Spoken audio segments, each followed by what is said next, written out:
Hello everybody, welcome back to Hidden Harvest with Liz. Today we're going to do a quick walkthrough of the whole garden, and I wanted to give you guys a heads up on everything that was going on in the garden before I started tearing all of it out, because it's just about time for me to do second runs of things and for me to... Sorry. Oh, your feet are wet. It's about time for me to do second runs of stuff, and there's a couple of beds that I have to empty out for the fall so I can get them prepped and ready to go. And yeah. So let's, why? What are you doing? What are you doing, dude? This is the new puppy. I'm training him to be around my chickens. He is a sweetheart. He's just a sweetheart. He's got stinky breath though. Nope. He's a sweetheart, but he has stinky breath. And disgusting paws, dude. Disgusting. Alright, so far we got our driveway. We're going to leave out the orchard. Nothing is really going on over there. There's nothing producing. There's a couple of trees that I'm worried about, but ultimately this part of the yard is not doing anything. So we've got the driveway, the driverway side beds 1 through 12, chicken coop, and our berries, and a few other beds right back behind me that are in a semi-dormant, growing all over the place state like they normally do every single year. So we'll come back to those. Here is where our garlic was, and there should be some garlic crumbs still left in here, but I need to do some serious weeding. As I've said before, I kind of want my pathways to be clover, and I'm hoping at some point the heat will abate long enough for me to get all of this stuff cleaned up and get that stuff planted. Then we've got our walking onions, which are done walking. They require rest. As you can see, we've got bulbs for them and stuff, and they've fallen back in here and spread and everything else like that. But this needs cleaning up. We've got weeds in here too. And then the echinacea and the butterfly weed, which is apparently attracting all of the bees. Then we've got the purple one is hyssop. Then we've got yarrow, rosemary, marshmallow. Here's another bed that really needs some help. And we've got some amaranth growing. It took me a while to get the amaranth started this year, so it's quite a bit late. And then we have got sunflowers. The two that I planted out from seeds have already basically done their thing, and still a few blooms to be had, but ultimately these guys are done, and there's another batch going. Okay, now the front two beds had potatoes, and these guys are resting for broccoli in the fall. We've got our Malabar spinach. It's growing up pretty well. We've got our Everglades tomatoes, which are really cute, tiny tomatoes. The only thing is they're not really good for preserving because they always split, but they make great snacks for the chickens.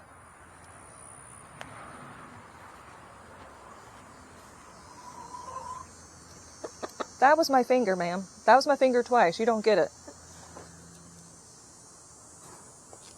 There. Alright, and this is sweet alyssum. I've actually got some in the pathway now because the seeds have fallen into the pathway, which I'm okay about, because these guys attract a whole lot of pest predators. I do apologize. There's a chicken doing her Ed song and also being exceptionally dramatic about it.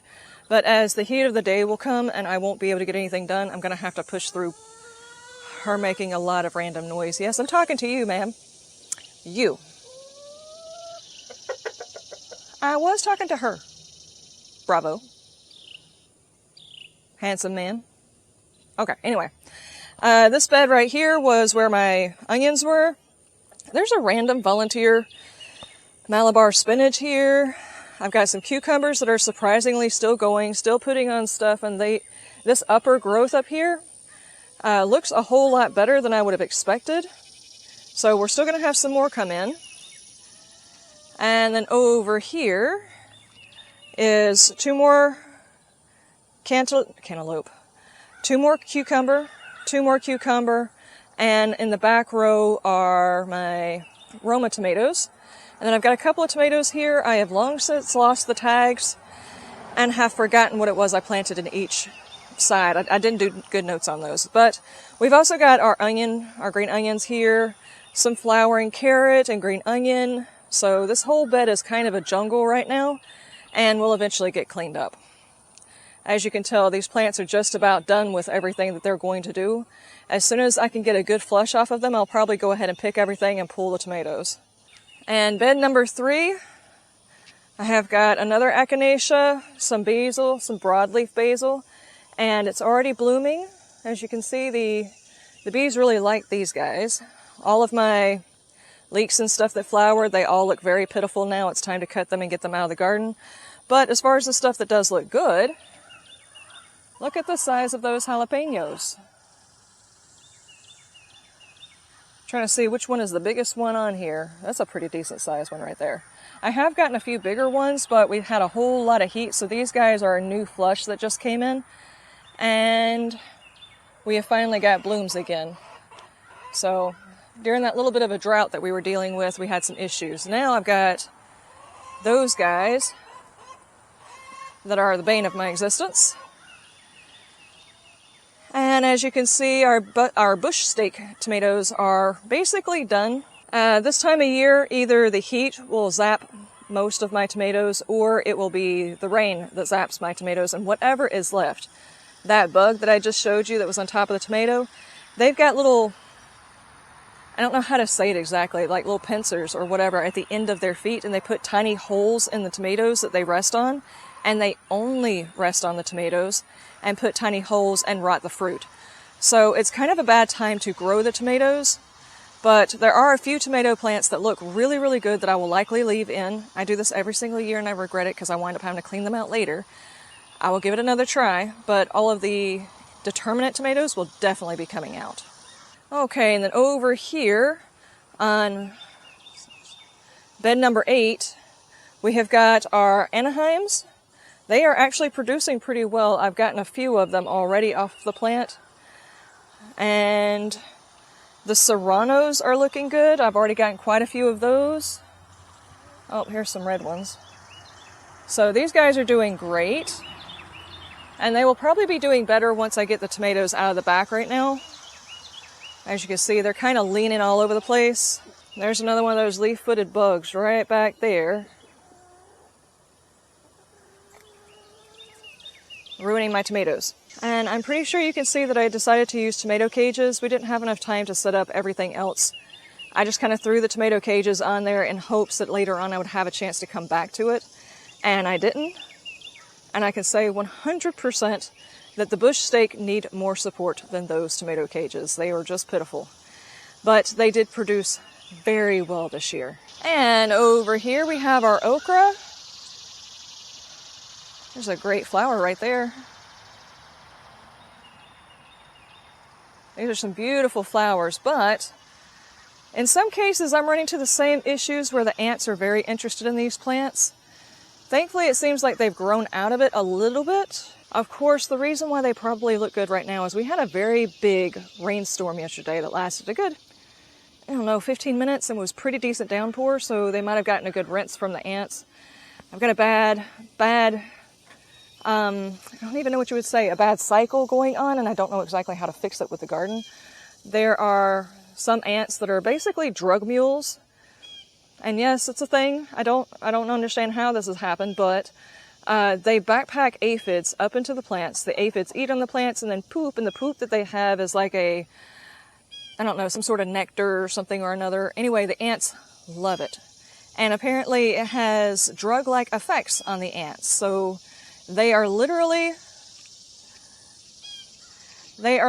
using my crops like drug plants. And the ants are vicious, like they're everywhere, all over the place. They're in my orchard too, still on my apple trees. I don't know why they're doing that. I don't see them on any other tree but the apple trees. There's no bloom on the apple trees, so I don't know why they're doing it. Hi, little dude. What you doing, dude? Hi, Nugget. How you doing, sir? How you doing, sir? Okay, you can walk with me, I guess. All right, and then we have our bell peppers. We have, I'm going to say that's probably a tamando. And I do apologize if you guys can hear him. I've actually got him picked up and I'm holding on to him so he doesn't get lost in the garden. But he's also chewing on his legs, so it's probably sounding very weird. Tomatoes that are on this. And I've got a heat master over here. It's doing okay, and the fruit would probably be very good if it wasn't for the leaf-footed bugs. They're just wrecking all of the fruit that comes on it. And then, of course, the super sauce tomatoes are spent. Back here, this is where I had the broccoli and stuff this year, and I'm thinking about setting up a second run of potatoes just to see if I can do it, how big they will get or whatever. So this is likely where I'll wind up planting them, and I've got a squash that I planted here. Why are you chewing on my fingernail, dude? They see you doing that. See, now you stop. Anyway, I have a, what is this, honey nuts? It's either honey nut or butternut squash over here. But squash vine borer got into it and ate up that end of it, but it does look like it's recovering. We are just about on the other side of the squash vine borer. I've got dirt all over me. Squash vine borer's reproduction cycle, so maybe this one will finally be able to get a little bit of movement and grow a little bit bigger. I'm going to encourage it to grow off or over. It's better to grow off and into the pathways because it helps with weed suppression, but not just that. They will also root along the stem, allowing it to have more places to where it can access nutrients in case one stem gets eaten. Okay, so potatoes. Then here's the other, see, honey nut did not do so well. And then over here, we've got a few new bell peppers that are coming in, which is great. And then our super sauces that are in the back that are, of course, not doing very well. And then over here, there's a whole lot of not so pretty stuff. These are all beetles and stuff like that. And also over here, we've got a whole lot of the mildew and stuff, which comes with the humidity. But regardless to all this crappy looking stuff that will eventually get cut out, it is still producing. And I don't know what this is, but it carved some kind of pictograph inside of my pumpkin. I don't know what's going on with that. But there are a few others that are back here. I'm just not going to go through that in order to find all of them. And they're stretching all over the place, which is what they did last year to help suppress some of the stuff and things. So we'll just leave it. Now, these last two beds, not a whole lot going on, even though it looks like there's a whole lot going on. This is our lemon balm. And it's in the not so great, I'm very dramatic, it's too hot phase, which is what it did last year, which means it's putting up its little shoots and giving me a couple of flowers. And then over there is the turmeric, and the cauliflower is completely gone. I finally just pulled it, and there's a char over there, and way over there in the corner, my elephant ears. Now, we're going to go back this way so I can show you what's going on in the chicken beds. Okay, so you'll remember this place was pretty blank during the last tour. Well, that's the loofah gourd, and there are so many loofah on there already. There's the marshmallow. There's the marshmallow. It's going in for a second bloom, which is nice. And we've got a whole lot of stuff in there. That's pokeweed, which is not something that I want in there, but it's in there. We've got random tomatoes, rosella, more random tomatoes, rosella. There's other stuff in there, you just can't see them. Like, there's, way back there in that dark area, that's a basil. More loofah. All over there, you see all of those blooms? That is all loofah. And I can't get over here now. I'm probably going to wind up having to cut some of these vines out of here. It's getting honestly ridiculous. But there's some more tomato, some more marshmallow. They think I'm going to wade back there and give them snacks. I do see one of the tomatoes. Most of these look like Everglades tomatoes, but there is a yellow tomato from last year. And I'm seeing lots and lots of tomatoes. I usually try to wade through here whenever I've got taller boots on to go get them something, but right now I'm not going to do it because I do not have tall boots on. But hang on, I can do this. These are actually, no joke, looking better than the ones that I have inside of my garden.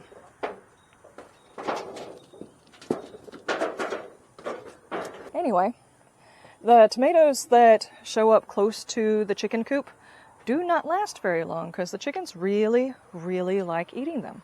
And over here, not that, I don't know why that's in there, but over here, there is supposed to be a new bed going in. It's already getting overgrown this time of the year when it rains and it's got heat. It really doesn't take very much for this area to become overgrown, but I have got some dirt to go here. and I've got to lay these boxes out flat. And typically, if you're laying boxes down for a garden, you would definitely never use one that has any ink on it. That one is not going to have any food. It's only going to have flowers in there to attract bees and stuff. So I feel a little less concerned about just being able to lay them down. Just using the boxes I've got is really what I'm trying to do here. Okay, and then back over here, we've got some more Malabar spinach, volunteered. Then we've got our Jerusalem artichokes with Malabar spinach mixed in, and it's not just in the bed, it's around the bed too now. And I have got the asparagus. We've got little blooms coming up. These guys right here are not edible, but they are going to make the seed. They can drop back in there and make more. And then over here, we've got herbs, some sage, which looks very pitiful because it has gone to seed. So I'm sure it's going to volunteer outside somewhere too. Oregano, blueberries, and one flower that has not come back this year. These beds are not irrigated, so I'm not surprised. All right, and that is the end of the tour. There's a lot of stuff going on and it all looks a huge mess, but that's the way it is every single summer. You plant everything meticulously exactly where you want it, and before the end of summer, it's everywhere. It's molded, it's mildewed, it's got some sort of disease, bugs are playing with them. The whole 9 yards. It happens every single time. So that's where we are in the garden right now, but it is going to be transition time here in just a couple of months. So I've got a second run of tomatoes, just the bush steak variety. So by the time I get them in the ground, hopefully the leaf-footed bug will be gone, because I'm cleaning all the tomatoes out to get them to encourage them to leave. And then I'll plant the next round in as soon as they get rooted, and hopefully we can have ourselves some fall tomatoes for fresh eating. I don't look to preserve any more tomatoes after we get done with this. I'm going to have plenty, or at least what I think is plenty, I hope, by the time I get it all done with. My freezer's full of tomatoes right now. So yeah, I think most everything is kind of in a hold until we get past the heat. There's a couple of things that will be going in that are more like experiments. Like I'm probably going to put in black-eyed peas, but I fully expect the ants and the aphids to totally dominate those plants as they do every single time. If you happen to live in an area where your ants do this all the time and you have found a way to beat them, let me know. I have tried everything people have said helps them, and so far I have got nothing. I have tried diatomaceous earth, I've tried the sugar and borax in a jar thing. I have tried everything I can think of to try and get rid of those ants. And the only thing I could come up with is, because at the bottom of those beds, not even just the bottom, past the first couple of layers, is Georgia red clay. And they really like good structured soil to live in. So I think because the clay is also in the beds, they find a good home there and they just make use with whatever it is that they've got. I have slowly started taking out some of the Georgia red clay and adding in other types of soil. Hopefully, like if I can get the first 4 or so inches that is nothing but garden soil instead, then it will discourage the ants from getting into it. But that's going to be a long-term project because, of course, it costs money to get that kind of soil. And Georgia red clay is actually pretty good for growing in. So